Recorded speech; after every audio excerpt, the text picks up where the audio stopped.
Kathleen, Yeah. um, is there anything about Gertrude after watching slash listening to our session last week? Is there anything about Gertrude or her lines that you want to comment on?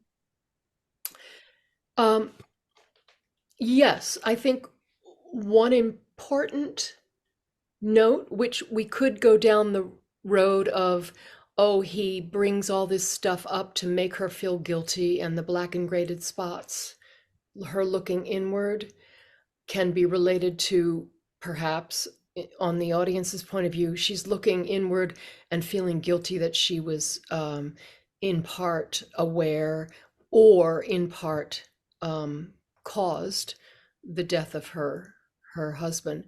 I don't happen to think personally she's that woman. I think the important thing about Gertrude, in my opinion, is she's first a mom. She's not a Lady Macbeth, she's polar opposite, in my opinion. She is not a self-starter, she is a responder. She is the woman that responds to her son feeling bad, doing badly, acting out poorly. Even if it's in front of her, she does admonish him as much as she can, but I think once she says he's mad, that for her, that turns the whole situation. If in Shakespeare's day one was deemed to be mad, it wasn't just like, oh, send them to an insane asylum. It was, they are possessed by the devil. And it's very dangerous to have that going on in court. He's the prince. You don't want to be, letting him hang out. It's dangerous for him to stay, right? Well So then, I think she does everything she can to, if not make excuses, she does kind of go to her husband, oh, he's upset because of his art or hasty marriage. And I think her looking inward is perhaps, and I'm certainly willing to be talked down on this, um, for those that might not agree, I think when she looks inward, she's looking inward to the point of rethinking what harm she might have done her son by this this marriage and this um, seemingly turning her back on their family.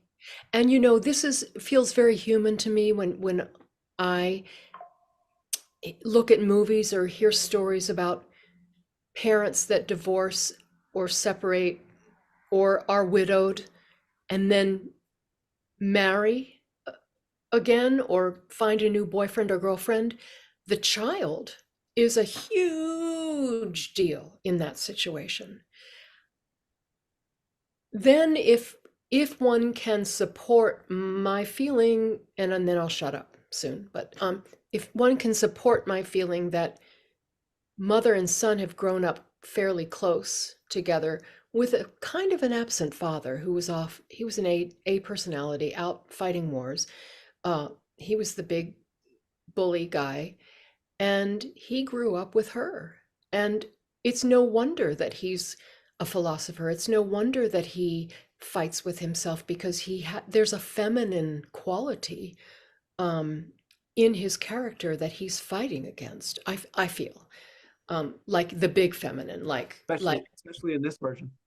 correct. Yeah. Well, you can take it any way you want, but I feel like um, part of perhaps why he reacts so negatively against womankind, you know, the weakness of womankind is the in uh, fighting that part of himself, the part that is not demonstrative, the part that is reactive, the part that is willing to look at the gray and equivocate perhaps. that he sees that as weak, but he's grown up in the shadow of a dad who there was no equivocation. You just go out and you kill people and you do Okay. this, Anyway, Um, so uh, so I think she's so a mom. there are a lot of topics in there to unpack. I want to say, first of all, I'm glad that you raised the thing about he's mad. And I would say to the Hamlets, uh, think about that when you are saying to your mother that I'm not mad, but mad in craft. Because being labeled as mad is as Kathleen said, would really be bad. And I have a question for you, Kathleen, which you may have heard me ask in last week's video. Does Gertrude at some point believe that Claudius is responsible for Senior Hamlet's death? And B, when in the scene does that realization come to her, if it does? So if I'm not mistaken, he makes reference to Claudius being responsible early on before I say he's mad, right? I think so. Yeah. Uh, So Hamlet says, to kill a king, I, lady, twas my kill a word. king, yeah, to kill a king. What are you talking about? And then he goes on to explain certain things, but then when the ghost okay, so I'm going, okay, is this, I can even justify Gertrude going, wait a minute, did my husband, what happened? I can understand that she would be drawn into that story, but when he starts saying that he's talking to that guy over there that isn't in the room, that's the explanation. Oh my God. So you think that you start to believe that Claudius is responsible for your Quite ex-husband? possibly. Quite possibly. And then the train of this play really, in my opinion, starts in this scene. The train of it, the pace starts here, or perhaps even starts after the players, after Claudius runs out. Okay, it That's when kind I of think it starts. train Yeah. starts. But I mean, for Gertrude, I think she's kind of like, how do I make it better for my son? How do I make this better for him? Um, No, but I just wanted to get to that one little fine yeah. detail. Does she ever accept or start to accept that Claudius was responsible for her ex-husband's death? She has to. She has to. But I'm wondering where. I think someone said last week that, or am I thinking of some other conversation about Hamlet, that she doesn't realize it until the final scene, which is why she intentionally drinks the poison. I don't know if I buy that. I don't know that I I don't know if don't, I buy that she knows that it's poison when she drinks well, it. we've all been in situations where someone tells us something about a husband, a wife, a lover, a friend even, who has abused us in some way or abused a situation in some way, and we don't have evidence. But if the story is palpable enough, we look for signs going forward. And I think there's time for Gertrude to kind of do a little bit of a double take, like, to examine him a little bit more. But again, she doesn't, because shit happens.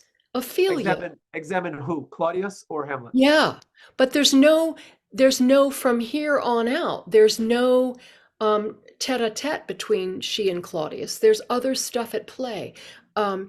Ophelia dies. Um, uh, there's all this other stuff to occupy the situation, and it just gets worse.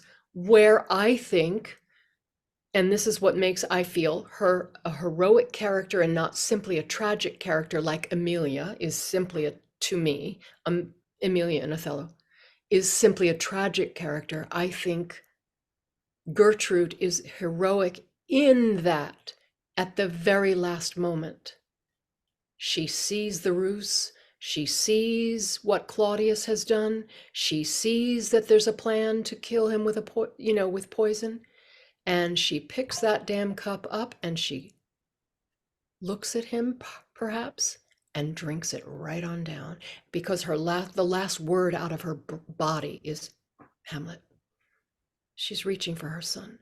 So Emilia also realizes just before she's killed, but I don't think she's a heroic character. I think she's a victim of the situation. But both of them are reactive characters, in my opinion. That's what we should do next, is Othello. Okay. Huh? I said that's what we should do next, is Othello. Oh, I'm dying to do that role again. I have a question for the Hamlets, the Hamletos, the omelets. The bit about not this, by no means that I bid you do.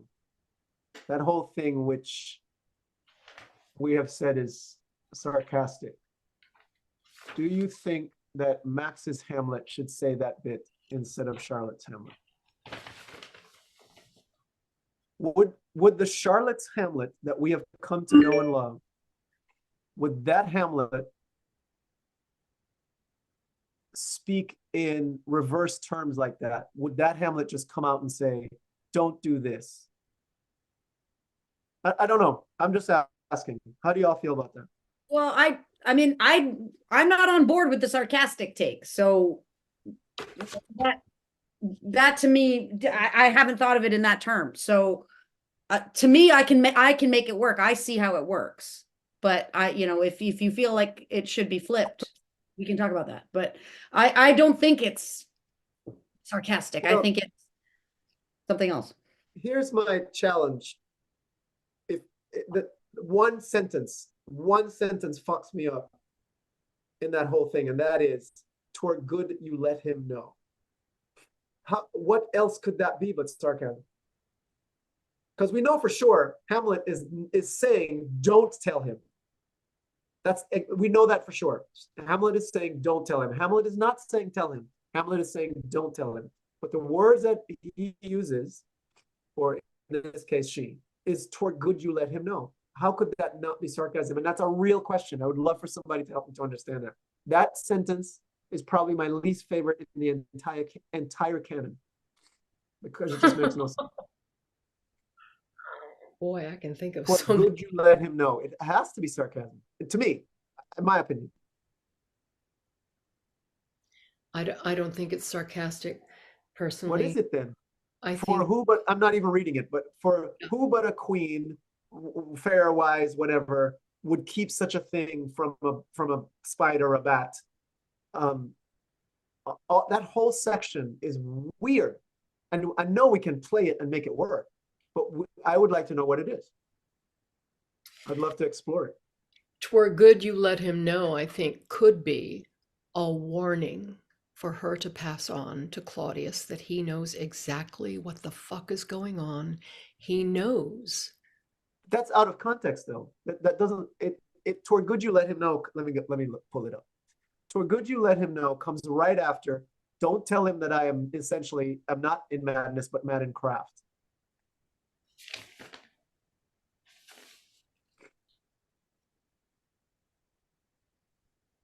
Right. I said there is no sarcasm in Shakespeare.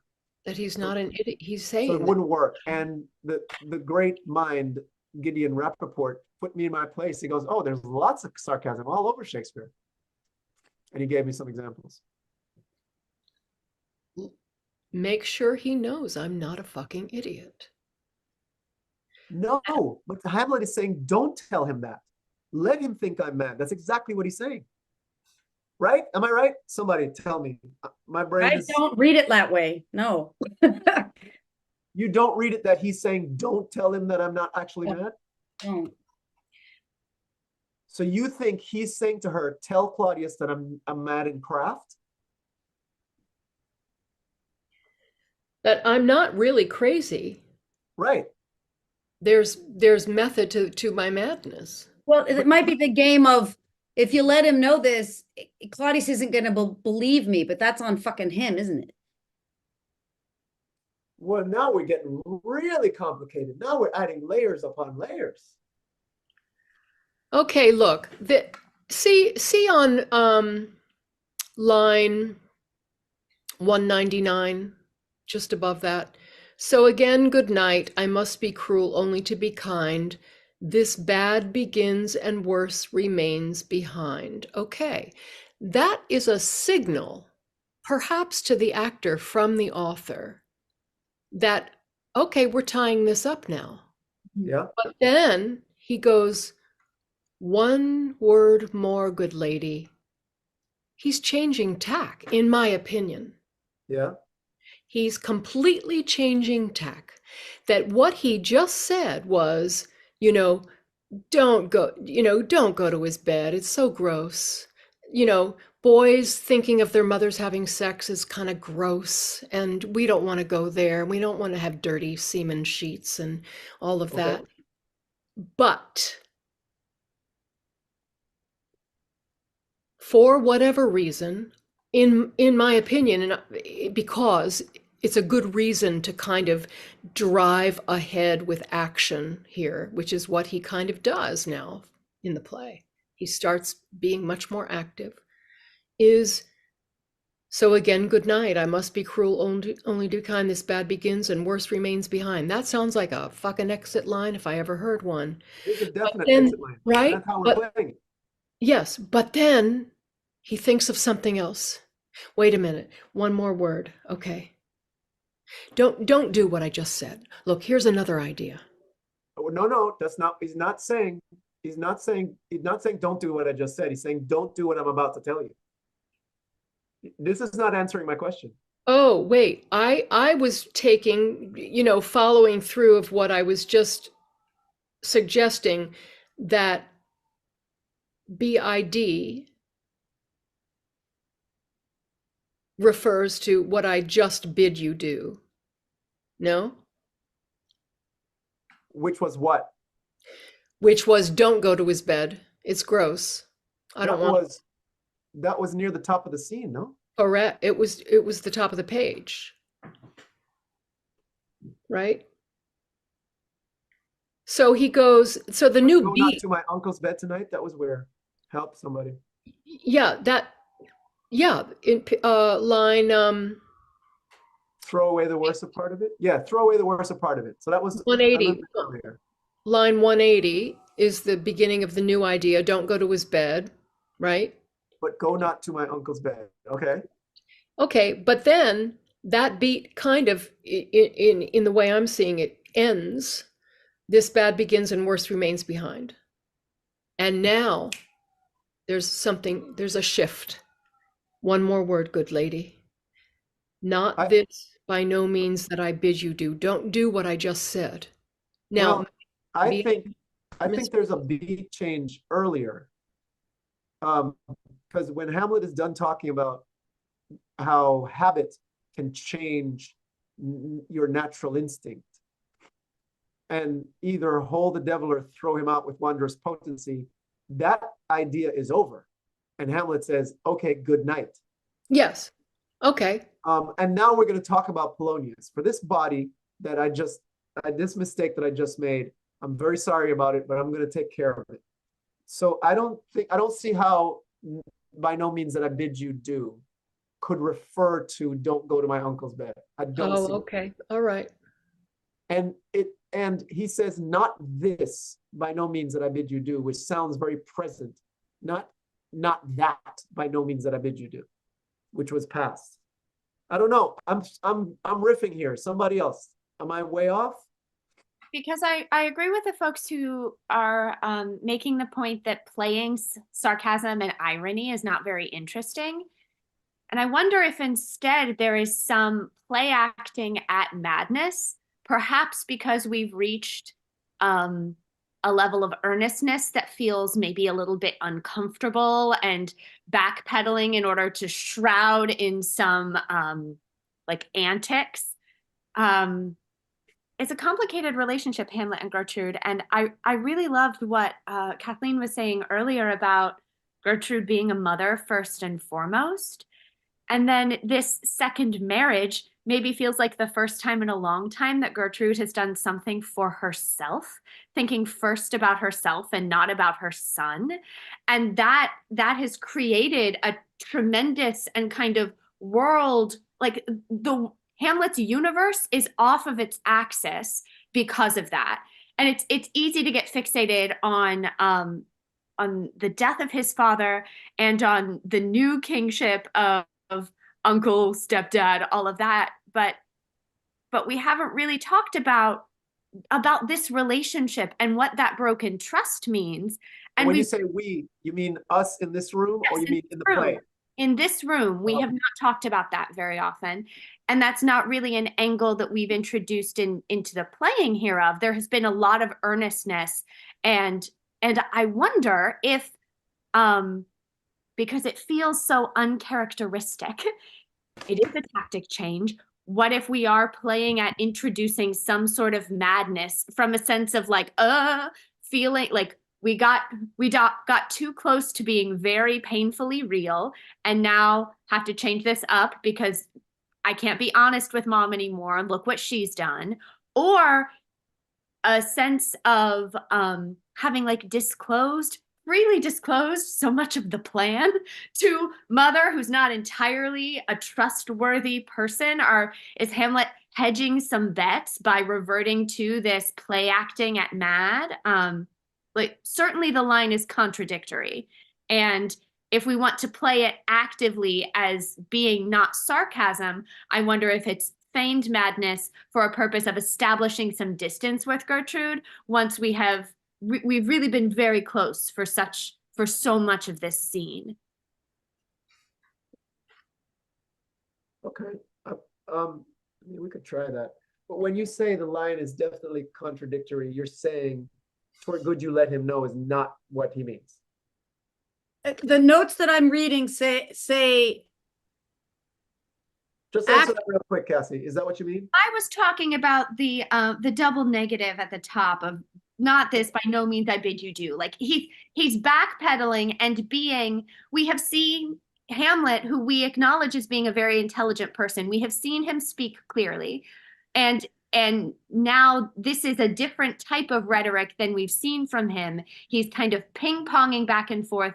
There are double negatives all over the place. That's not a Hamlet that we've seen before. Right. Okay. Sorry, Charlotte. Go ahead. The notes that I'm saying say that line means after this general statement of negation, Hamlet lists the things he would have Gertrude not do. For example, go to bed with Claudius. Right. So it's a reiteration, just in a different form of what he's already said.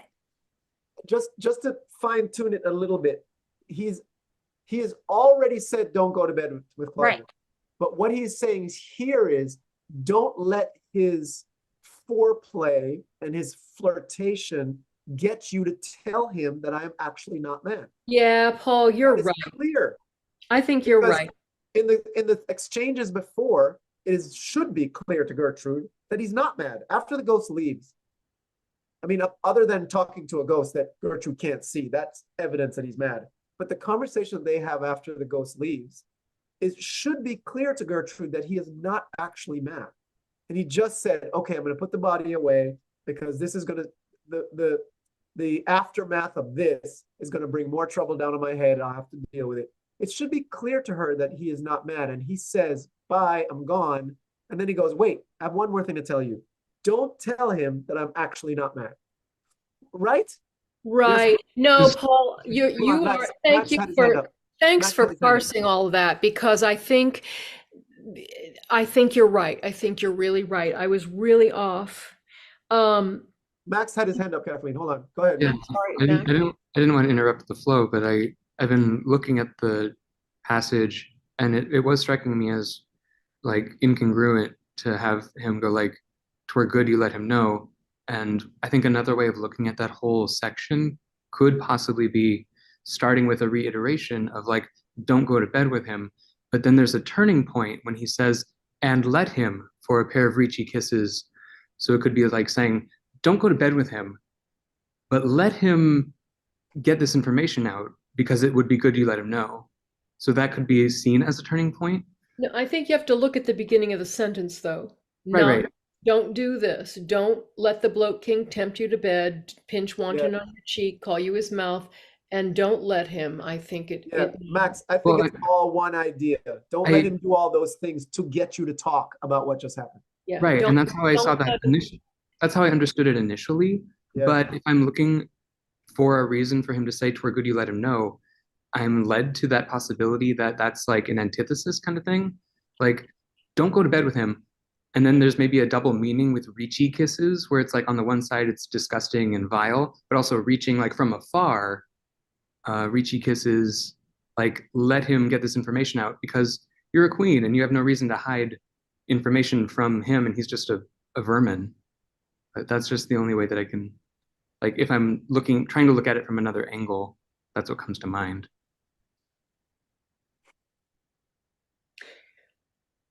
Further thoughts, because I have to tell you, I love the way Charlotte is playing everything up to that line.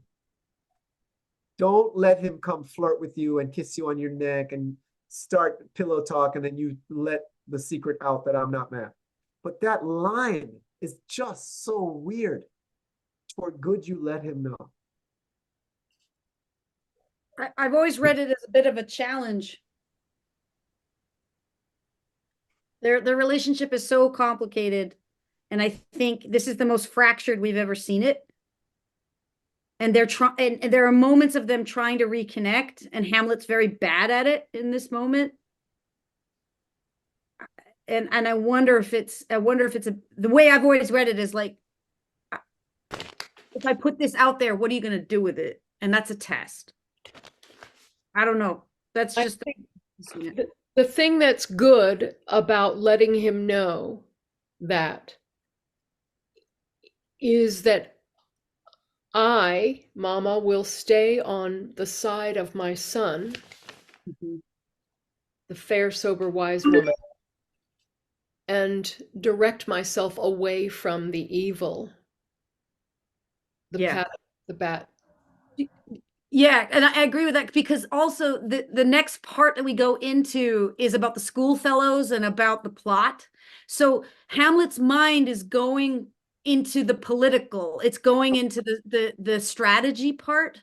Uh-huh. So it's coming out of all the emotion and being like, oh fuck, and now I have to expand the lens, right? Because I'm being sent to England. Remember that, Mom? Like, so and there's also, do we think that if I were to let the king know, let my husband know that he's only doing this as craft, that's actually more dangerous and grounds for like legitimate murder right now. Like, way more dangerous. so he is protecting him. We would be protecting Hamlet if I agreed not to. right, and that's the challenge of, hey, Mom, whose side are you on? Yeah, because, and so, right, great. So, I must to England, you know, that is not, remember we talked a couple weeks ago, like that's not a question. Right. It's almost as if to say, that's the whole reason why you shouldn't alert the king that I am crafty in my behavior. Right. Let him think I'm crazy. It's a weaker place for him to view me, not as a challenge to him who's crafty and trying to take control. You know, anyway. Yes, Max. Another thought, kind of hearkening back to what the ghost says about like, look to your mother's face, look at the concern, and like kind of address that and calm her. What if there's a beat shift between but Maddencraft and then seeing the resistance on Gertrude, and then he changes his tactic about "'twere good you let him know," because he's asking her to essentially lie, and it's like, it's good to let him know, like that is good, that is virtuous, but because you are a queen and you have no reason to hide, but I'm asking you to do something that's not good. I'm asking you to lie. I'm asking you to conceal. and I know that's beneath you, but like who would do that because it's needed? And then she does agree to do it. So why else would she agree to do it if he's like acting erratic and crazy? Huh. If unless he's like taking that moment to be like, I know you want to do the good thing, and it would be good to tell him because you're Oh a my queen and gosh, you're that makes virtuous. sense, Max. I like that. Yeah. And then because it's ending with questions, it's like such like a queen who's virtuous and sober and wise wouldn't hide from a vermin or a bat, but like who would do that? So he's asking her to do something that's not queenly. And the word good scans on the strong beat. Yeah. That's better than the idea that I was about to come up with. What So kind of? Max, so are you saying that Hamlet is saying, yes, I understand that it would be the right thing to do to always tell the truth. And so therefore, who would do so is the test? Right. Like, would you do this for me? Who? Who would? Huh. So in order, he's saying, "'Twere good you let him know." Could that be, as you just said, Max, a response to um, her perhaps looking like she's not going to go for it, and he's saying, "It's not bad. It's good. 'Twere good you'd let him know, because you're good." Well, Because that's confusing again, because what we're saying is that it would not be good for my situation as Hamlet for you to let him know that I'm being crafty. Right. I think there's a And by the difference way, Charlotte, between- I think this whole section, Hamlet is thinking politically. The fact that he has to bestow Polonius's body somewhere, that's a political thing. Not letting Claudius know that he's putting on an antic disposition, and knowing that the trip to England is coming up and he has a plan for those two rats. This is fascinating stuff. Mhm. I was going to wonder if the other meaning of the word let would be useful, and that is to leave someone alone, to let them alone. what line? "'Twere good you let him know." I was wondering if it's possible that could mean it would be fine if you let him think what he's thinking. Just leave him alone to think what he's thinking. That makes Instead sense. of instead of it sounding like "'twere good that you told him," I wonder if it would mean that you just leave him alone and don't tell him. Right. But Toward still you doesn't make let sense. him It still know doesn't what make he sense to me. already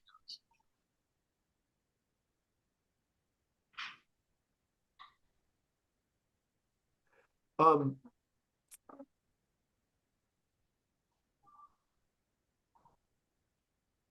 can I do this? Is everybody looking at that line? "'Twere good you let him know." Mhm. Can we just give M Hamlet that line? So M Hamlet, you start your bit from there. So C Hamlet says, "I'm not in madness, but mad in craft."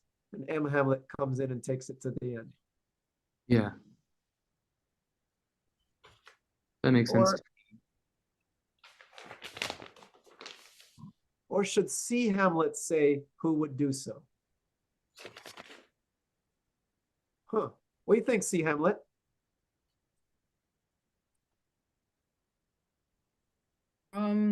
If "who would do so" is the test to say, do you love me um, more than your political obligations? Is that what we're saying with that line? Who would do so? Well, what good mom and queen who's fair, sober, and wise would um,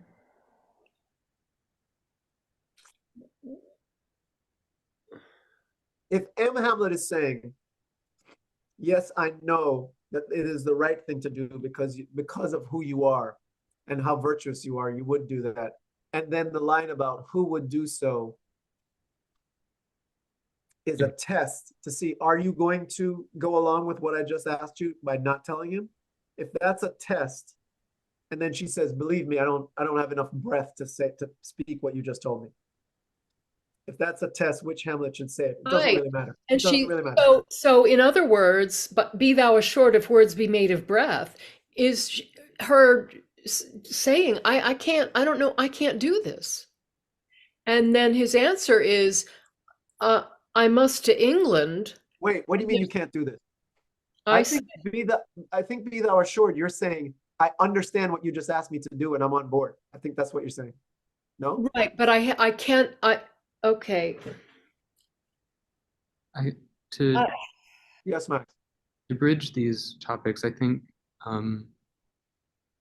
it makes sense to me if M says who would do so, because it's tying that in with "'twere good you let him know, because as a queen you're virtuous and sober and wouldn't hide a thing from even the worst vermin."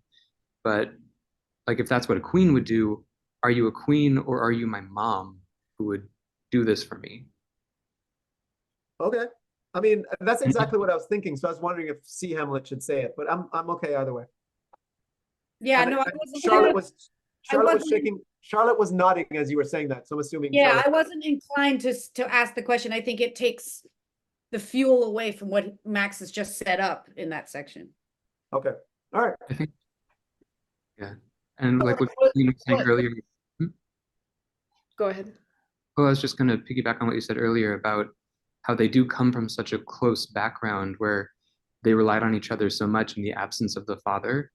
And so in this moment, he's asking, like, are you a queen or are you my mom who would like keep this secret with me, even though it's not what a virtuous queen would do?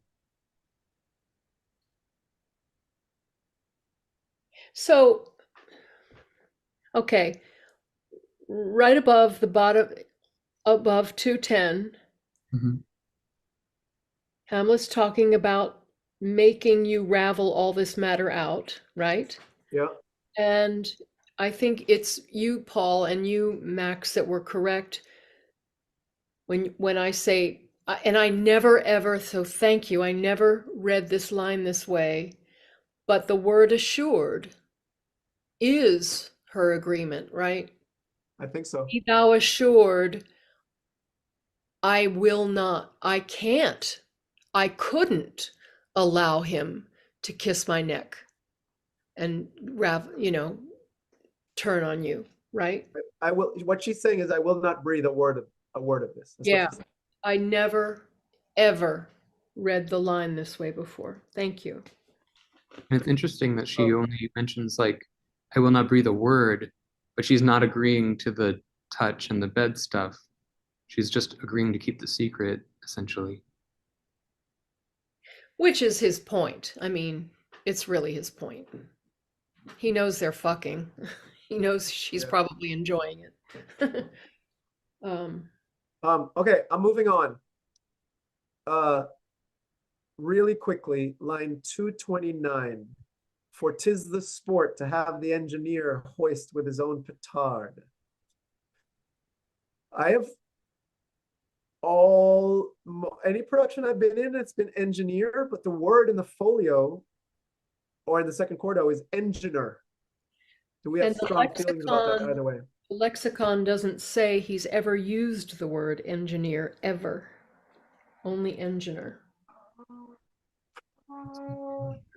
Does it mean the same thing? Does it sound better, engineer? You want to say it one time, Charlotte, and let's hear it Sure. from Let It Work? Let it work, for 'tis the sport to have the engineer hoist with his own petard. I'm not a fan of it. It's a word that people immediately go, and I'm never a fan of creating a wall when we don't have to. Sorry, that's just my own thought. It's like mutiny last week. Well, you're not going to like what I have to say next. right. Engineer, engineer.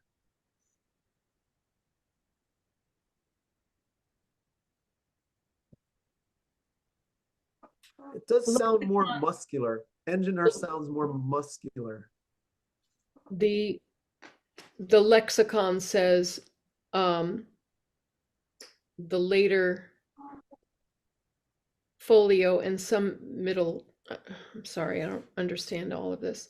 That it means contriver, inventor, not merely the person that runs the train, but the actual heart of the source of the, you know, the contriver of the engine, and it's a military term. Contriver of means for military purposes. So I feel like Hamlet's changing here. He's becoming a different Hamlet. Mhm. But that's just neither here nor there. This one's not a big deal in terms of meaning. But in poetry, it does sound more muscular. An engineer slows us down a smidge. To have the engineer hoist with his own petard is different than to have the engineer hoist with his own. Engineer slows us down a little bit, but I'm not really stressing over it. But that's what you just read, Kathleen, is the sense I got from the word engineer. That it wasn't just the person operating the machinery; it was the person who built the machinery. Yeah, and it's a military term. Back then, he uses it actually again in Hamlet in Act 5, and I never, my ear never heard the word before, but I'd be interested to go to Act 5. Where is it? I don't think we have time, but if you have the line in front of you, just say the line. Let's see. Let's see. It's, sorry.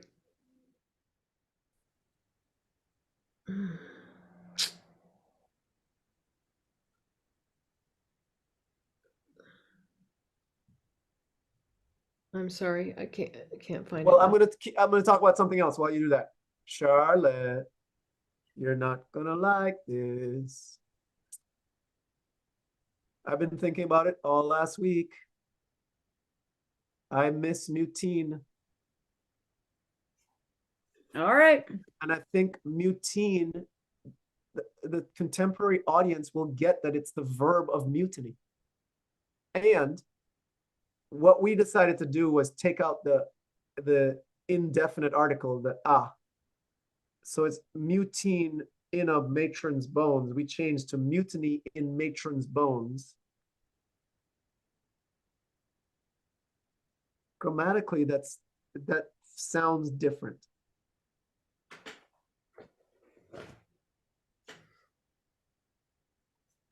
And also, the word mutine sounds more, I don't want to use the word muscular again. It sounds more energized. Mutiny sounds weaker to me. All right. Because it has a weak ending. Mutiny sounds weaker than mutine. You don't love it? No, but hey, that's fine. Let's try it. Don't we have to parse our own ear with it doesn't feel right or sound right with the actual reality that these are the words, maybe it's an editor's mistake, but these are the words that are this is the poetry that the poet has written. I don't think any poet would be okay with you changing. Yeah, I think Shakespeare is a living language, and Shakespeare, especially today, should be a living language, and that we build accessibility. This is part of a larger conversation, but we build accessibility when we don't build walls intentionally with words that might be adjacent to something people already know. That's just, it's not a hard and fast rule. I think there's exceptions to everything, but it's just generally not where my mind lands. But yeah, I agree with that, Kathleen. There's certain words like niggardly will never be said in any production that I'm involved in. And I know that's not what it means, but the way that in poetry, how a word sounds affects the audience. And we know what it sounds like in today's audience. Correct. And I don't personally think you can interchange the two, like use one for the same example. Do you know what I mean? Mute. Um, No, I'm just, my only comment was, I don't agree with that. We should never change any word ever. I don't agree with that. But let's try to, if we don't have to, let's try to not. That makes sense. I just think the danger is, and I'll side with Charlotte here only because the words are so close that I think the audience is just going to assume that she mispronounced a word. No. That would be my thought. If I'm watching an online reading of something and people say a weird word that's almost close to a word that I know, I'm gonna be like, they just misread that. So I think it is easier to me to find a word that has the same amount of syllables that we understand what it means. Or we use it in our modern vernacular, which I don't think is dumbing down the text, but rather just, as Charlotte was saying, removing barriers to access so we all come at it from the same place. These were written 400 years ago. And while we love the poetry of them, there are things that just don't make sense to modern audiences or that create a weird barrier. there's nothing obscure about the sound of the word mutine. There's nothing, we understand that it's mutinous. We understand that. It's not I don't know. I think you and I and the five of us in this room probably do, but I think Cassie's point is valid that there may be people in a regular audience who wouldn't. But it would take them a second to go, oh, mutine related to mutiny. That's what she meant. I get it. You're right. Cassie, you feel the same way about engineer? You think engineer, people would think that Charlotte mispronounced it after seeing how skillful she is with the language?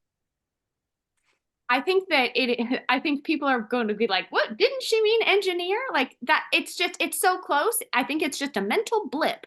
And I would buy quickly the alternative that Charlotte proposed, but also I don't feel precious about it. I wanted to pipe up and say that when our goal is to make things more clear and less obscure, that that I don't mind taking creative liberties in order to get there. Okay. All right. Let us start the next exercise, which is scansion. And we probably won't be done by 10. But we can start next week with scansion before we do our full read. Oh, let me ask a question about the full read. Do y'all think we need stage directions? Do you think like someone should say Polonius hides behind the arras? Is that necessary? Or after he gets stabbed, Polonius falls on the floor? Do we need to say that? What do you think? I think if I were viewing, I'd appreciate stage directions. That's just me. Yeah, because they're not seeing the script. They're just hearing and seeing, I think, even if they know it. Okay, I will look at the stage directions between now and next week, and I'll have some set for next week.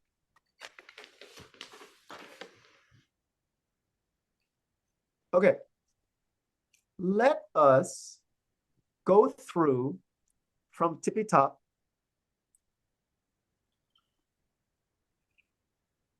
including 3-3 and just decide on scansion. And what I think is a wise way to do it, or a simple way to do it, not that wise, just simple, is to try to read it in regular verse. Not like robotic, but like, for example, bow stubborn knees and heart with strings of steel be soft as sinews of the newborn babe. So it makes sense, but I'm just trying to apply the regular verse to it and see where it doesn't work. For example, bow stubborn, that clearly does not work. To me, in my mouth, that doesn't work. So I would go, okay, that didn't work. So it should be bow stubborn knees. So it's a trochee and an I am. Bow stubborn knees. Okay. And we can make decisions about why that is, but I don't know that we really have to, but I just want us to make decisions about what the scansion is. Am I making sense? Because my brain is foggy. Yeah, I have a question though. Yeah. Would you like us to try to anticipate any like breaks in that? Like for example, Hamlet's first line, which is a C line, just as an example, it's like now might I do it, Pat, now he is a praying. Those now feel important. So instead of it, those being the low stress, would those be like, would we anticipate those being a high stress? Sure. You can, if you see it coming, sure. I don't want us to jump ahead lines ahead, but like if you get to a line and you realize, oh no, that's weird. That should start with a stress syllable. Yeah, absolutely. Yet the stress on the first syllable of the word stubborn can inform the actor about how to play the line. Yes. Not saying bow knees. He's saying bow stubborn knees. Well, these are the kind of conversations we can have. Yeah.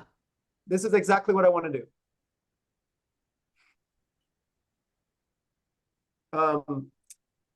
Let's go from now might I do it, Pat?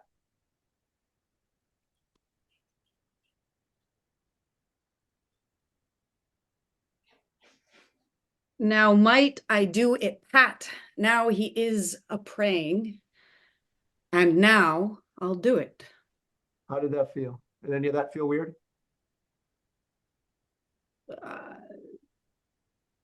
Yeah, it all feels weird. Yeah, but it's fine. Keep going. Should that be a trochee at the beginning of the line? So the stress syllable would be the now.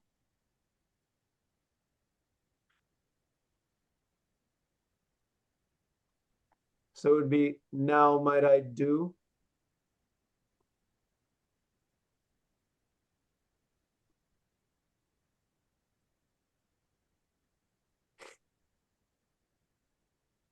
Charlotte's not saying anything. I'm not sure she's listening. I don't know. My brain doesn't work this way, so I'm trying to do some translation in my head. Well, how would you scan that line?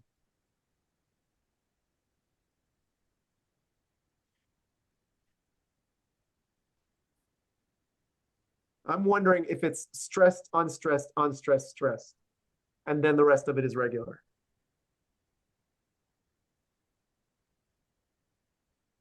Or is not regular.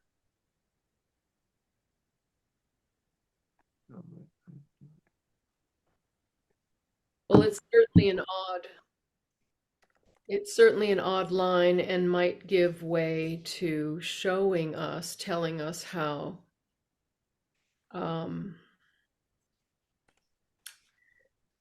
turned around he really is. He doesn't say, now will I do it? We're also going to have at least one 3-syllable foot in that line, because that's pray has to be stressed. And that gives us. Interesting that now is twice in there too. Yeah.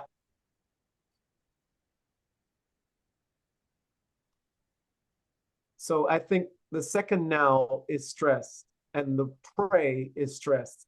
So those 3 syllables in between are either attached to the now or attached to the pray, or 2 of them are attached to the now or the pray. But clearly the stressed syllables are now, do, pat, now, pray. Those are the 5. Yeah? Mm-hmm.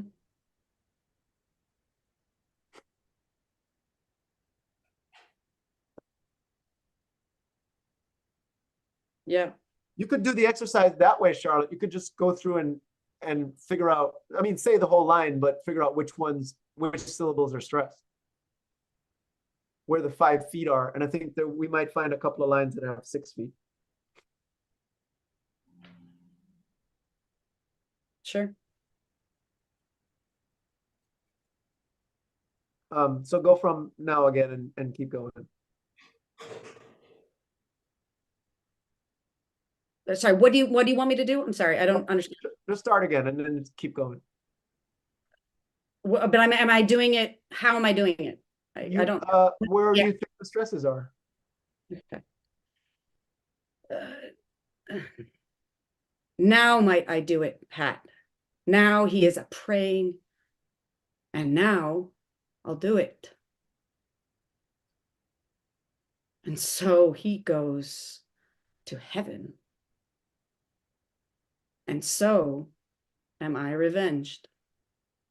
That would be scanned. Does that feel weird?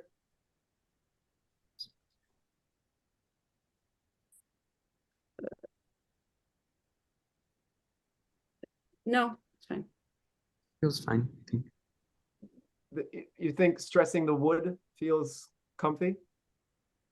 Yeah, because he's thinking about it since like he's reaching a conclusion, like instead of like being so definite, like that would be scanned, like that would be scanned. It's like I Okay, don't know, it feels more thoughtful. okay, I like it. Keep going, Max. A villain kills my father, and for that, I, his sole son, do this same villain send to heaven. Why, this is hire and salary, not revenge. He took my father grossly, full of bread, with all his crimes broad blown as flush as May. Hold. With all his crimes broad blown. Yep, that's right. So broad blown is its own I am.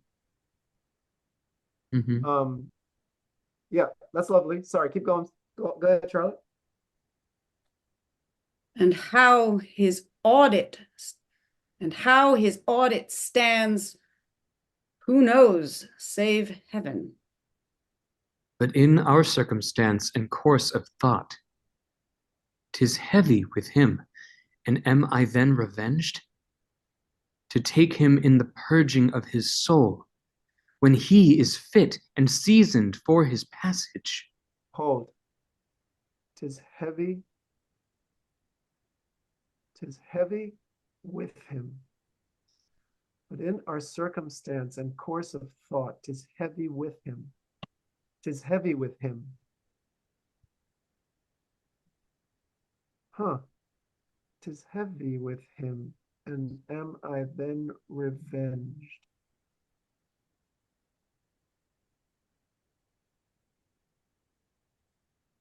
So heavy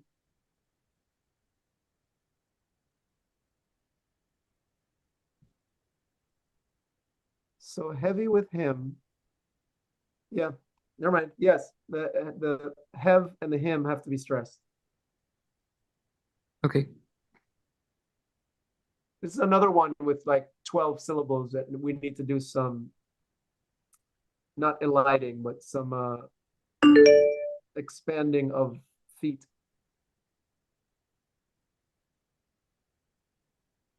Want me to take that one again? No, I'm just curious No.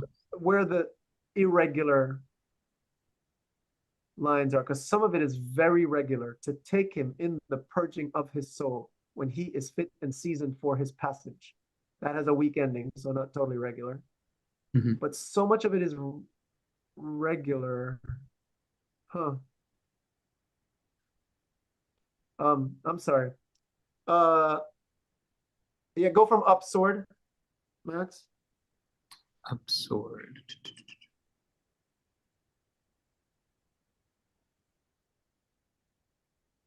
Right after the notes, line 92, 94. What is it? Thank you. I was scrolling back. Up sword and know thou up sword and know Yeah. thou more horrid hent. Wait, up sword and know thou a more up sword This and one's know tricky. thou a more horrid hent. This one's tricky. Yeah, I think up sword and know thou a more horrid hent. When he is asleep. Hold a sec. So I think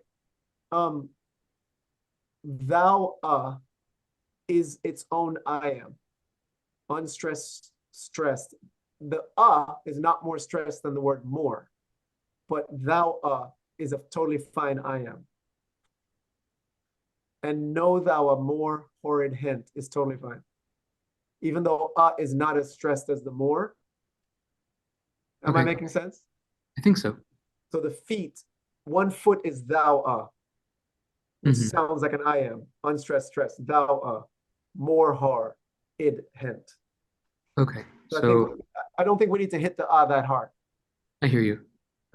But I Up do sword. think it starts, I think you were right. It starts with a trochee, up sword, and Mhm. know thou.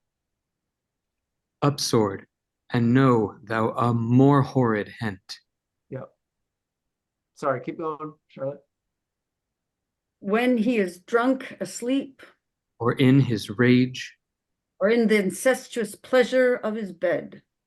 at game, a swearing or about some act that has no relish of salvation in't, then trip him that his heels may kick at heaven.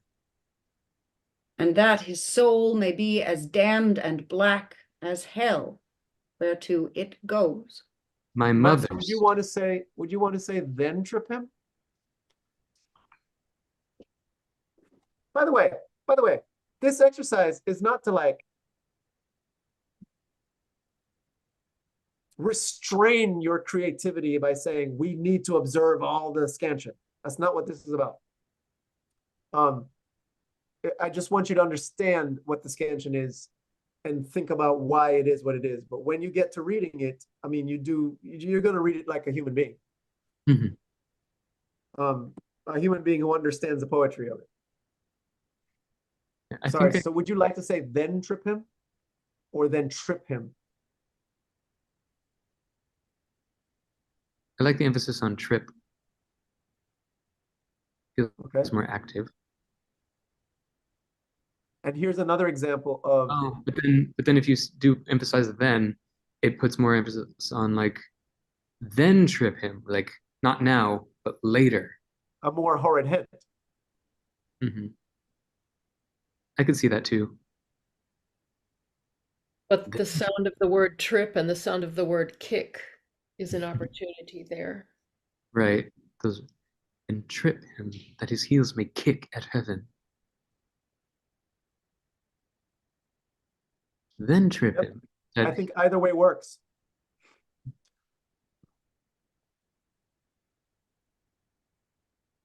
Man, do you realize how many times Hamlet says heaven in this speech? Yeah. Wow.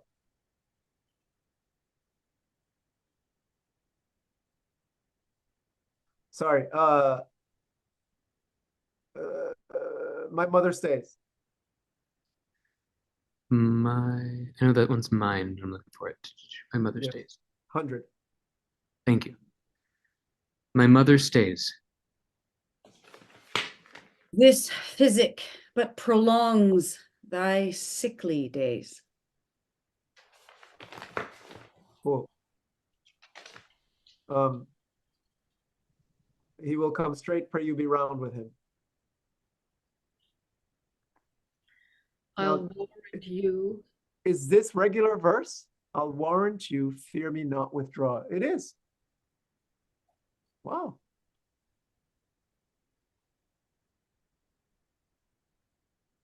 It's actually 9 beats.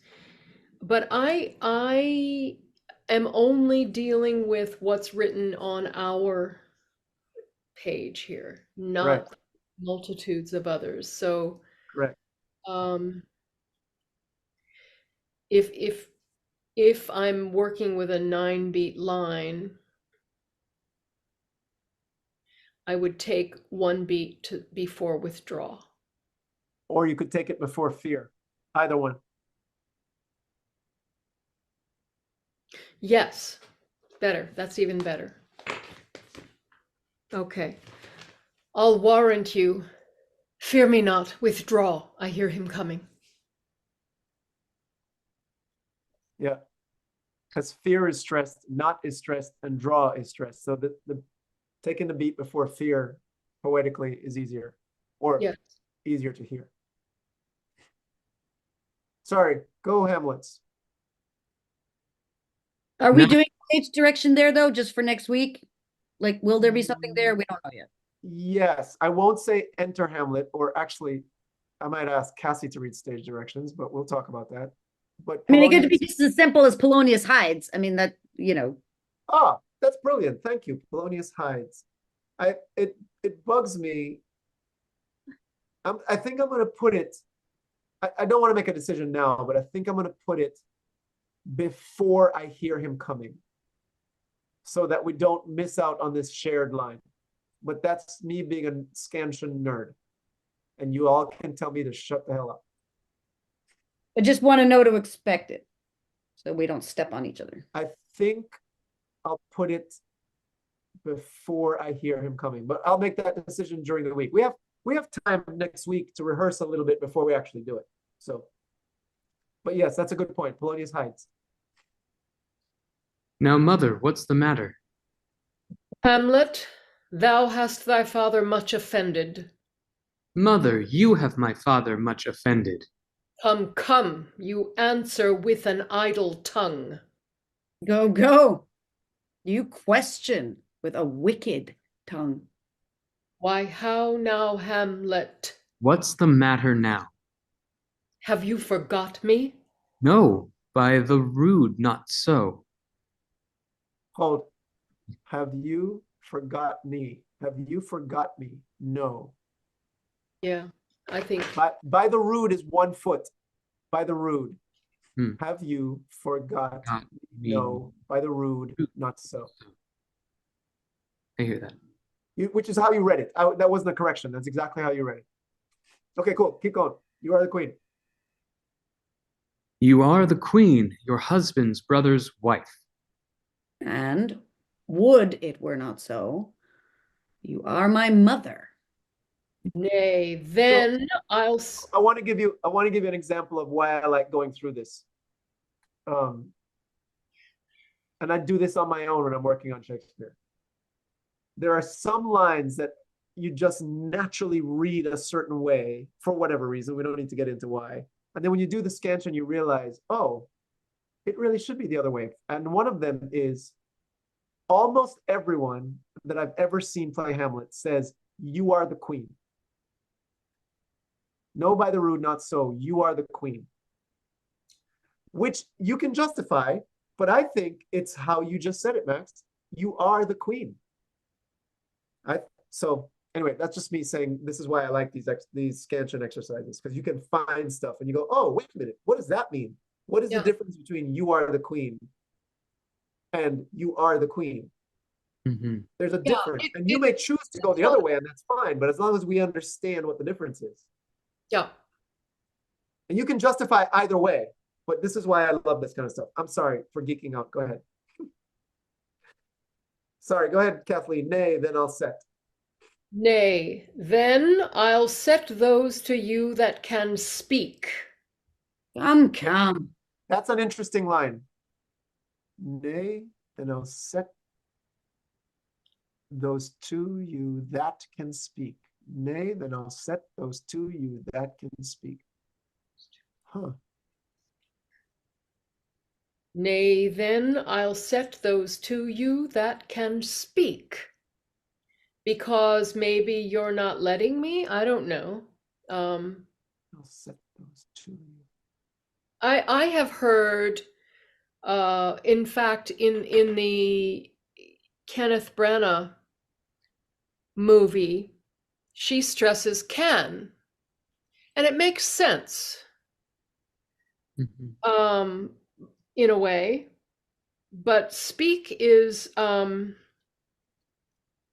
like to try stressing speak instead of I can. think it has to be speak. I don't know how you can stress can in this situation, but I'm always willing to learn. Yeah.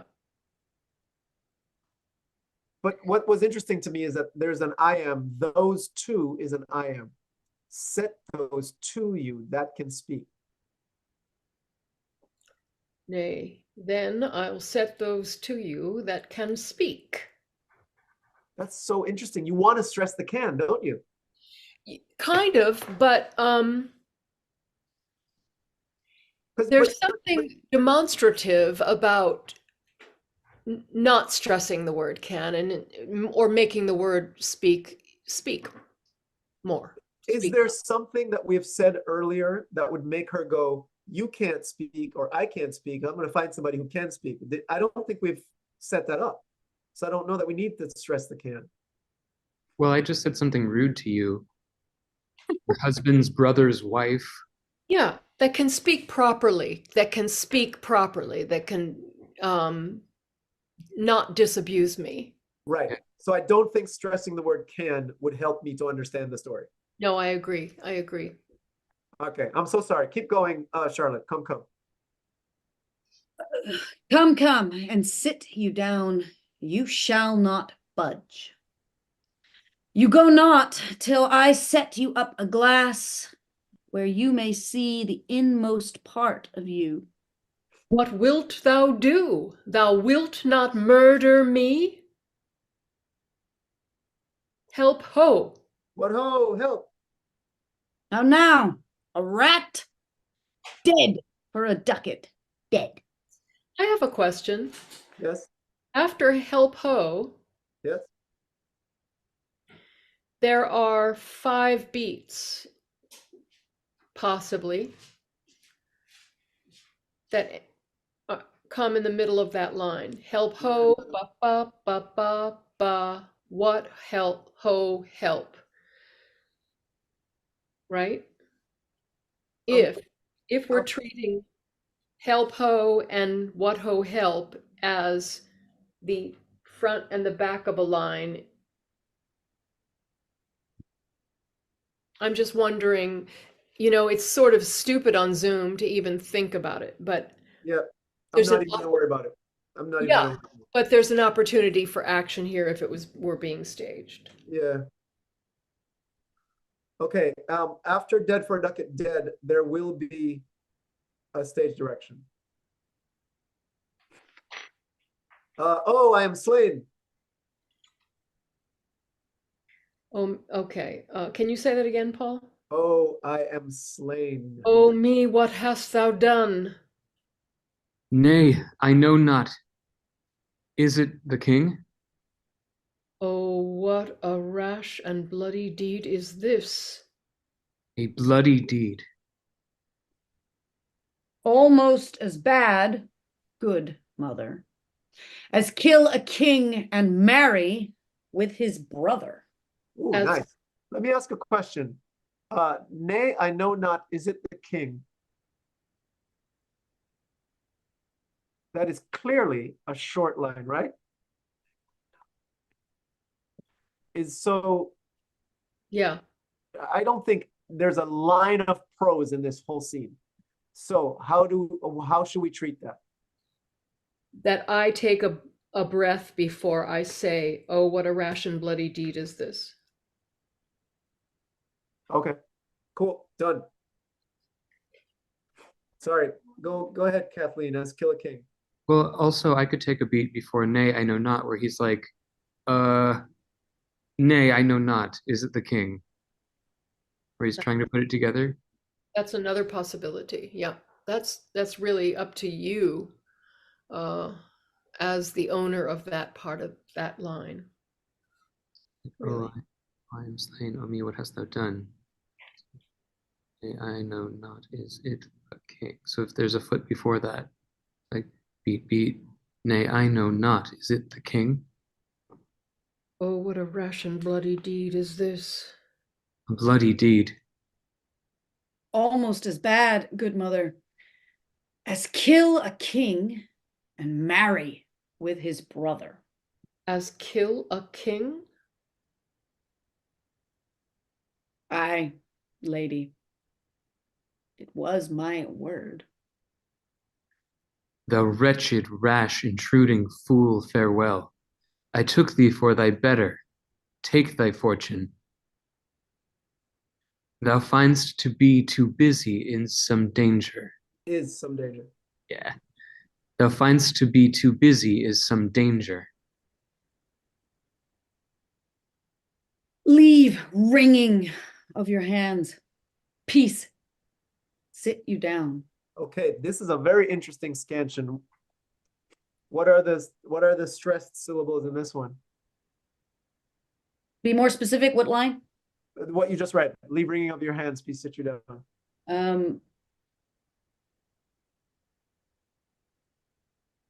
I mean, to me, it's always the verbs. So ringing and sit are going to get the love. And what are the other 3? So down for sure. Mm-hmm. And hands. leave ringing of your hands.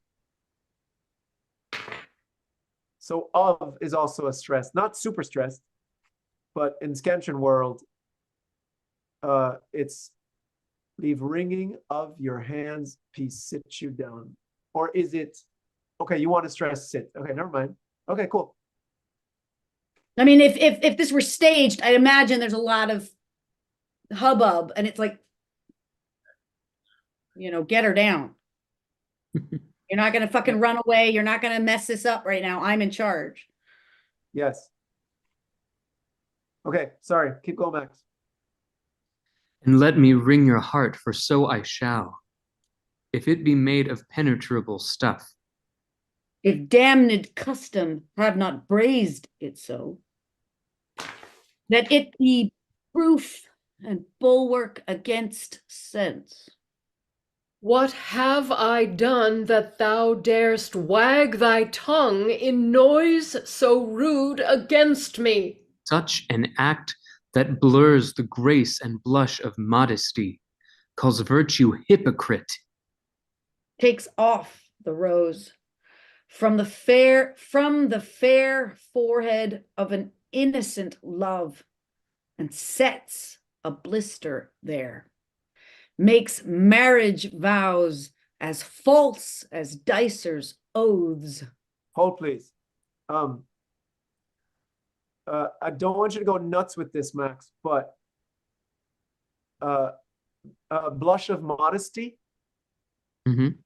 That is, and I'm not saying this is how you did it, but just keep in mind that is not a weak ending.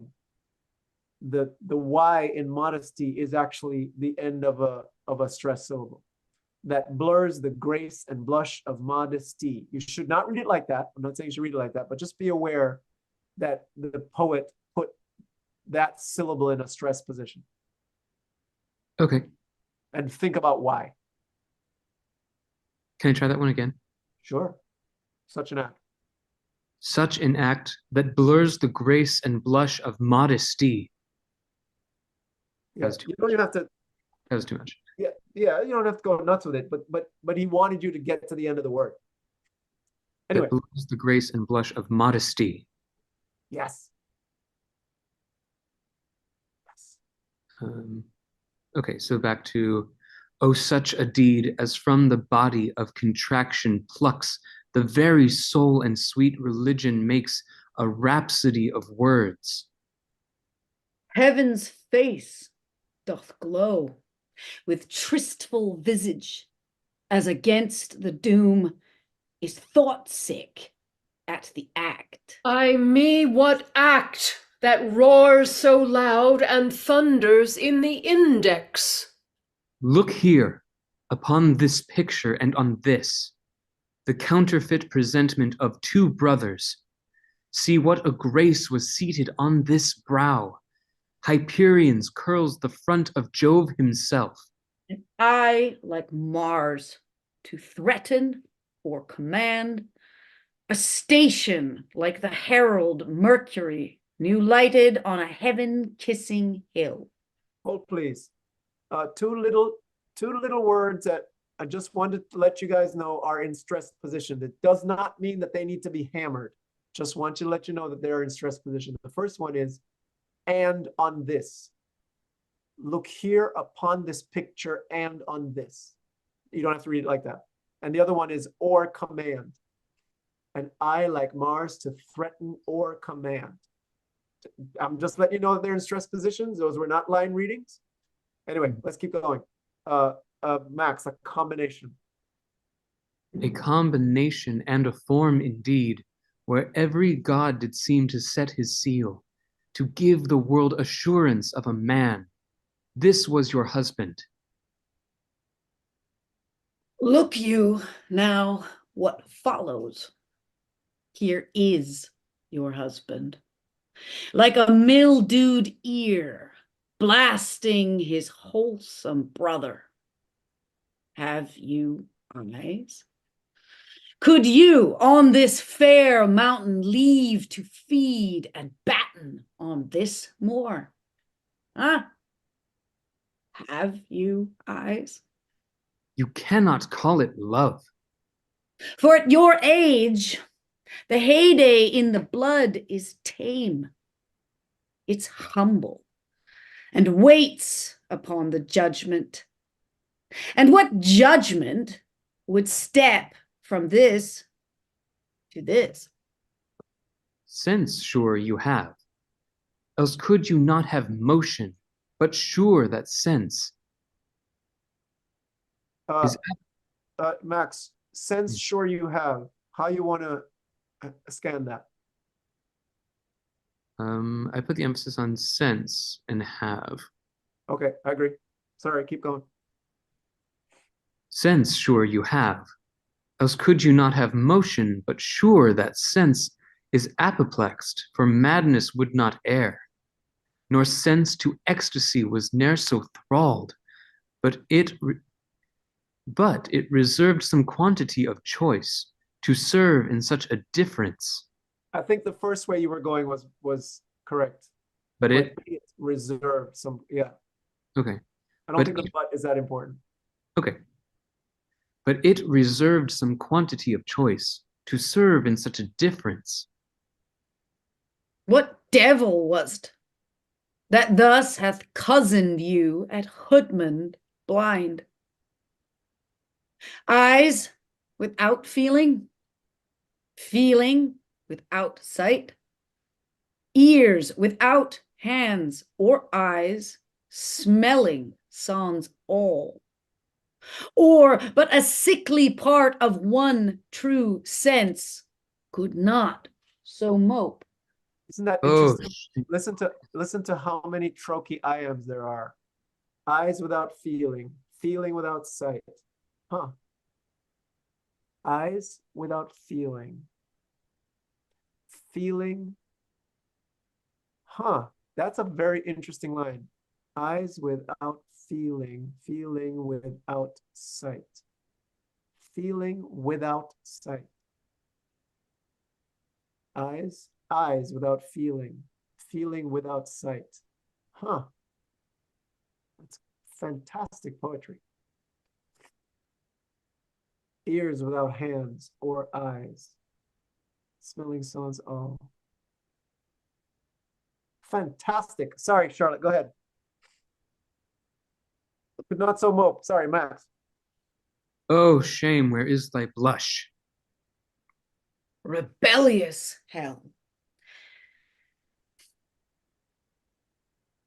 What did we decide on this? Whatever. Well, I've got it all twisted now. So what is the original line? If 'Cause thou canst mutine in a matron's bones.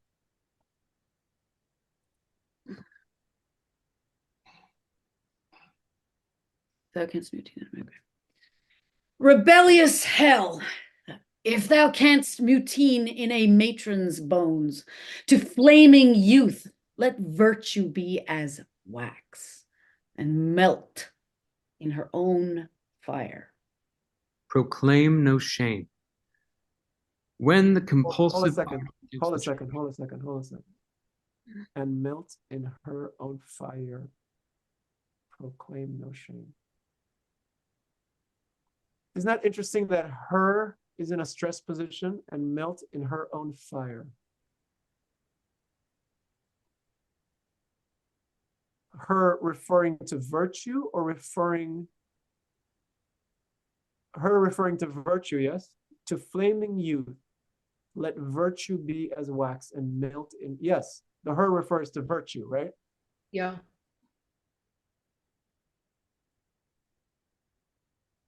And melt in her own fire.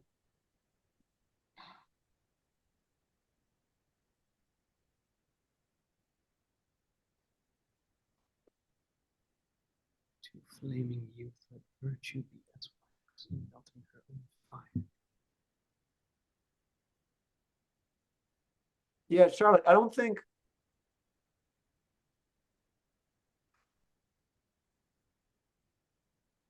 this is interesting. I like the sound of it when we hear own be lifted in her own fire. I like the sound of that. But I'm wondering if that's better. I don't like the word better. I'm wondering how does that compare to and melt in her own fire?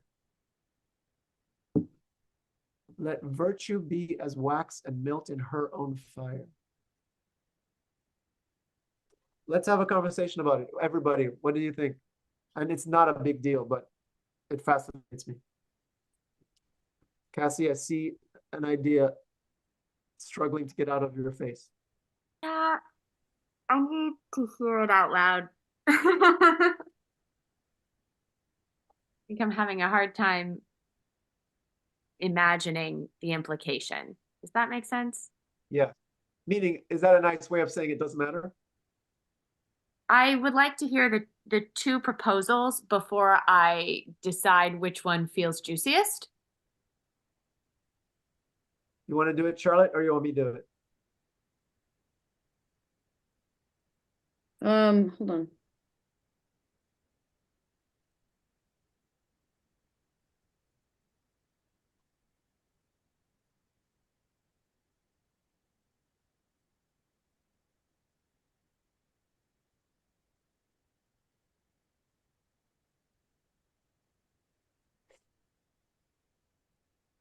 I wish I could get paid to just do this. Just talk about stupid scansion in Shakespeare. Melt her fire seems to be an activity that he's trying to do right now with his mom.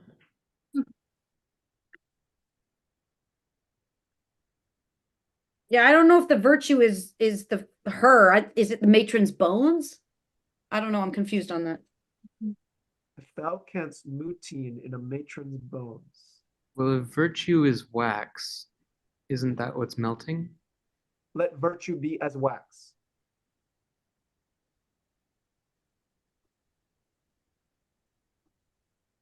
And what is mutining in a matron's bones? Is it hell? Rebellious hell. I'm gonna If thou, sorry, go ahead. I'm gonna take a guess that she's mutinying against her matronliness Mm-hmm. and Or if, having joyful sex, or if basically. she's like, if thou canst mutine in a matron's bones, it's like, if you can If you be, can turn into a youth, you right, a know. rebellious teenager, like if you can rebel as an old woman, Yeah. as you should have in your youth, or as a youth would, Yeah. thou canst mutine in a matron's bones. To flaming youth, let virtue be as wax. Mm-hmm. And So, melt like, own run fire. about, do all the things you want to while you're young and can enjoy it. Um, hmm. Hmm. So,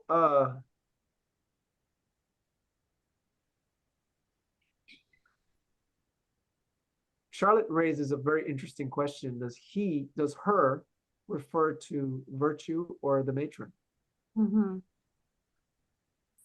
And if hell can mutiny take over a matron's bones, Mm-hmm.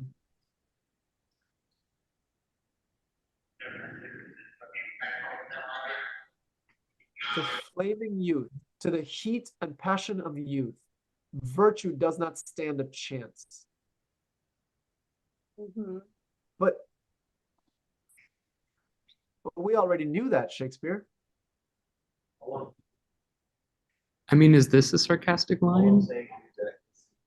Because then he's like mocking his mother, like, oh, well, if you can mutiny in a matron's bones, like live like a youth. To flaming youth, let virtue be as wax and melt in her own fire. Proclaim no shame when the compulsive ardor gives the chase, since frost itself as actively doth burn, and reason panders will.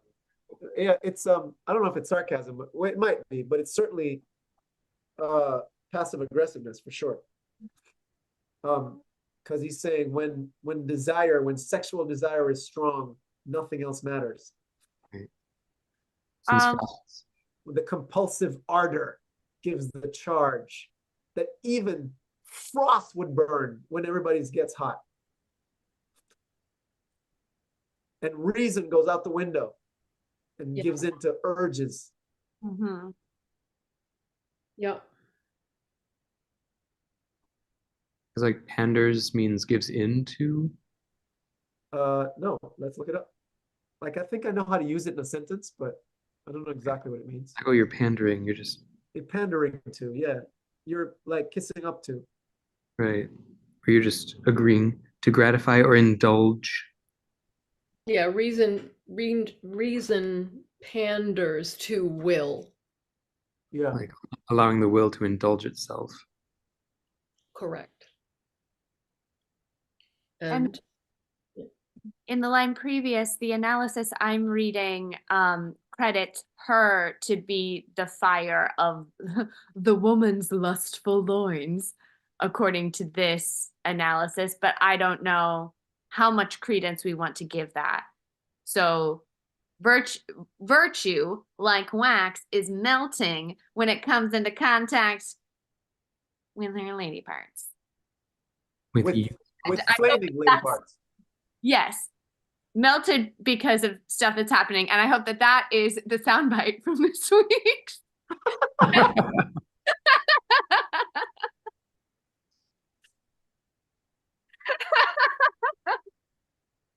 You know, it's all chased up here in the Shakespeare Zoom room, you know? always. You know, the fact that he goes on and on about this makes me really understand, it goes without saying almost, how much Gertrude has changed. You know, in her new marriage, I think she's been having a really good time Yeah. up until now. I love that reading of Gertrude. I really do. I think it makes so much sense. I find it very compelling. Yeah, I can even think of her as almost as a party girl. You know, she, she's enjoying herself. Yeah. And Hamlet's like, Mom, what the heck? All right. Let us move on. And all I will say is I think, Charlotte, that is a regular verse line, and melt in her own fire. Proclaim no shame. I think that's as close to regular. Let's keep going. Oh, Hamlet, speak no more. 99. Oh, No Hamlet, chance we're getting to the end before 10, but let's see. oh, Hamlet, speak no more. Thou turn'st my eyes into my very soul, and there I see such black and grained spots as will not leave their tinct. Nay, but to live in the rank sweat of an enseamed bed, stewed in corruption, honeying and making love over the nasty sty. Oh, Okay, speak. hold it a sec. In rank. This is an interesting line in terms of scansion, because there's no way you can leave rank unstressed or sweat. We need to, both of those words need to be lifted. Mm-hmm.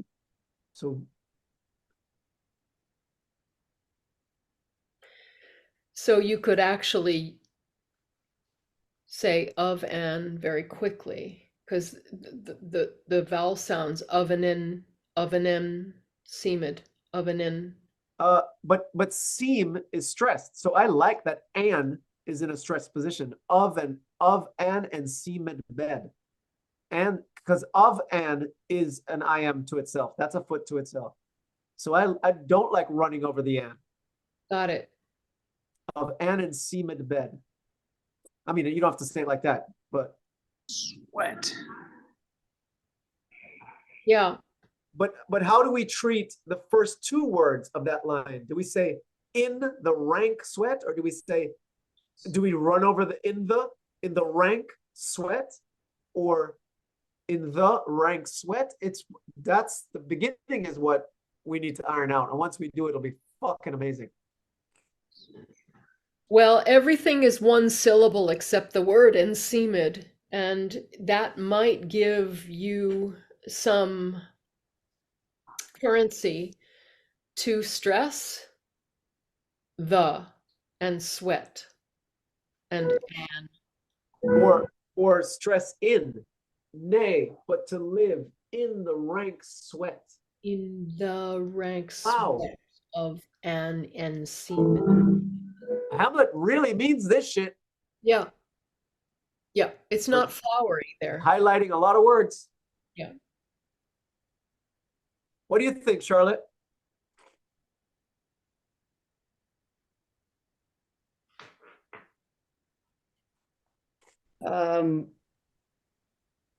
Yeah, I'll hit the stresses that need to be hit.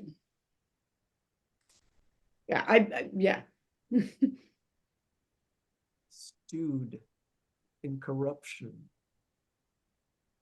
All three of these, yeah, I think I think this is a trochee to start all three of these lines. In the, stewed in, over. All three of these start with a trochee.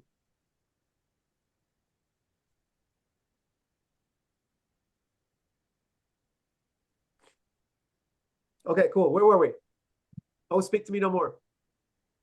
Oh, speak to me no more. These words like daggers enter in my ears. No more, sweet Hamlet. A murderer and a villain, a slave that is not 20th part the tithe of your precedent, Lord. A vice of kings, a cut purse of the empire and the rule, that from a shelf the precious diadem stole and put it in his pocket. No more. King of shreds and patches.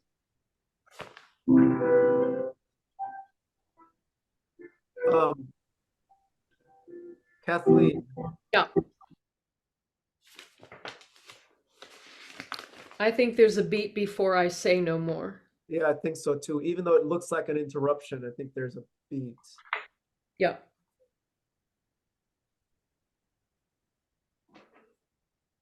Yeah. We're missing a stressed syllable. And put in his pocket.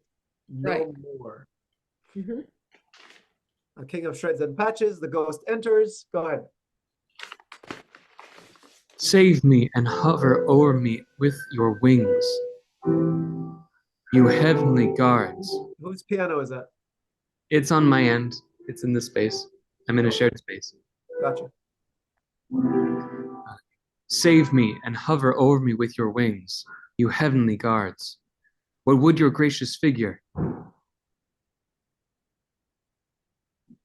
Can you say that last line again? What would your gracious figure? Alas, he's mad. Do you not come your tardy son to chide? That lapsed in time and passion lets go by the important acting of your dread command? Oh, stay. Oh, say.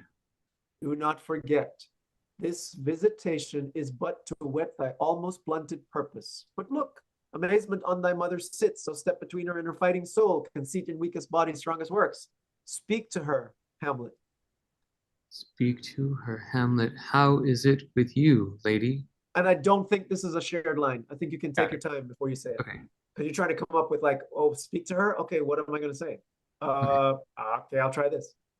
How is it with you, lady? Alas, how is't with you, that you do bend your eye on vacancy, and with the incorporeal air do hold discourse. Forth at your eyes your spirits wildly peep, and as the sleeping soldiers in the alarm, your bedded hair like life in excrements start up and stand on an end. O gentle sun, upon the heat and flame of thy distemper, sprinkle cool patience, whereon do you look? Very nice. By the way, next week I want to talk about what this passage means. So think about it over the week, or you and I can email about it during the week, not now. Forth at your eyes. Do you want to say forth at your eyes or forth at your eyes?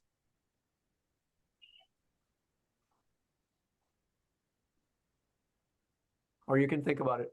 Let's keep going. On him. On him.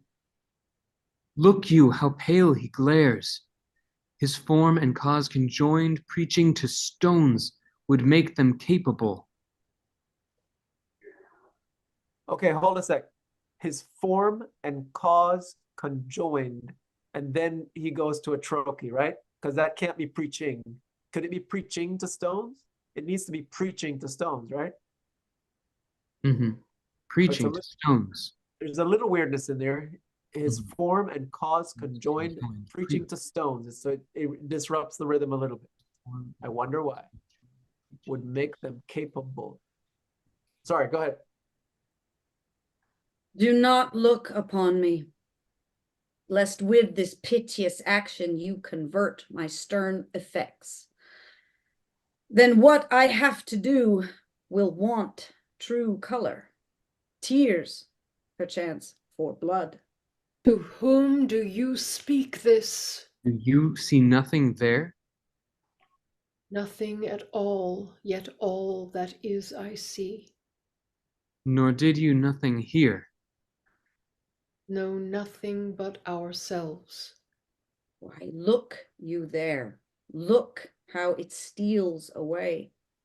My father, in his habit, as he lived. Look where he goes, even now out at the portal. This is the very coinage of your brain, this bodiless creation. Ecstasy is very cunning in. Ecstasy. My pulse as yours doth temperately keep time, and makes as healthful music. It is not madness that I have uttered. Bring me to the test, and I the matter will reword, which madness would gamble from. Mother, for love of grace, lay not that flattering unction to your soul, that not your trespass but my madness speaks. Max, I just want to, we don't need to go back, but I just want to highlight, bring me to the test. I just want to highlight that two is in a stressed position. It doesn't mean it needs to be, lifted off the page, but just know that I have uttered, bring me to the test. Just keep that in mind. Oh, sorry. Keep going. It will, but skin. It will but skin and film the ulcerous place, whilst rank corruption mining all within infects unseen. Confess yourself to heaven. Repent what's past, avoid what is to come, and do not spread the compost on the weeds to make them rancor. Forgive me this my virtue, for in the fatness of these pursy times, virtue itself of vice must pardon beg. Yea, curb and woo for leave to do him good. O Hamlet, thou hast cleft my heart in twain. No. Throw away the worser part of it, and live the purer with the other half. Good night. But go not to my uncle's bed. Assume a virtue if you have it not. Refrain tonight, and that shall lend a kind of easiness to the next abstinence, the next more easy. for use almost can change the stamp of nature. And either hold the devil or throw him out with wondrous potency. Once more, good night. And when you are desirous to be blessed, I'll blessing beg of you. For this same Lord, I do repent. But heaven hath pleased it so to punish me with this and this with me, that I must be their scourge and minister. I will bestow him and will answer well the death I gave him. So again, good night. I must be cruel only to be kind. This bad begins and worse remains behind. One word more, good lady. What shall I do? Not this, by no means, that I bid you do. Let the bloat king tempt you again to bed. Pinch wanton on your cheek, call you his mouse, and let him, for a pair of reechy kisses, or paddling in your neck with his damned fingers, make you to ravel all this matter out. But I, essentially, am not in madness, mad in craft. For good, you let him know, for who that's but a queen, fair, sober, wise, would from a paddock, from a bat, a gib, such dear concernings hide? Who would do so? Be thou assured, if words be made of breath and breath of life, I have no life to breathe what thou hast said to me. I must to England, you know that. Alack, I had forgot 'tis so concluded on. There's letters sealed. And my two schoolfellows, whom I will trust as I will adders fanged, they bear the mandate. They must sweep my way and marshal me to knavery. Let it work. For 'tis the sport to have the engineer hoist with his own petard. And it shall go hard, and ant shall go hard, but I will delve 1 yard below their minds and blow them at the moon. Oh, 'tis most sweet when in one line two crafts directly meet. This man shall set me packing. I'll lug the guts into the neighbor room. Mother, good night, indeed. This counselor is now most still, most secret, and most grave. Who was in life a foolish, prating knave. Come, sir, to draw toward an end with you. Good night, mother. Wow, we made it to the end. Holy crap. You did it. I wanna I'm back on this engineer line. The the person who is getting hoisted with their own petard, is it Guildenstern and Rosencrantz, or is it Claudius?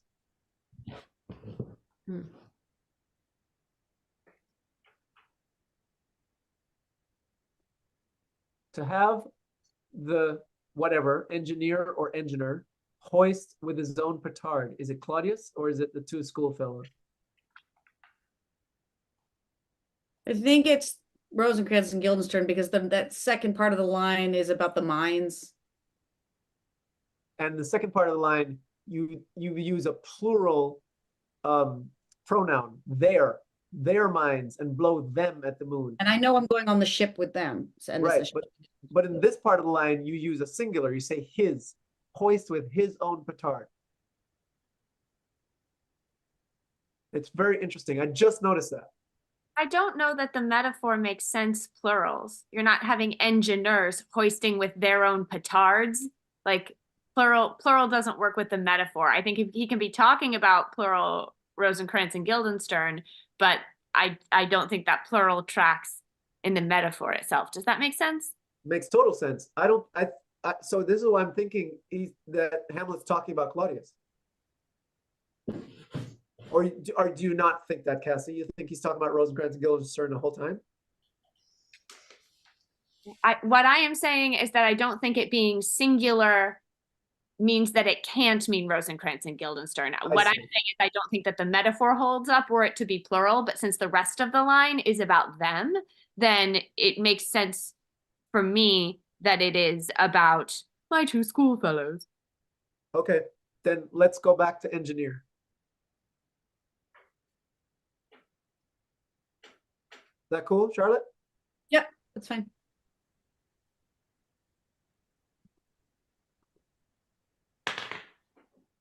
We made it. Look at us. I am going to sleep and I'm going to put like 4 blankets on and try to sweat this shit out of my body. Oh, Hope you feel better soon. sending soup. Is Philly getting warmer tomorrow? It is here in New York. Yeah. 40s. 44.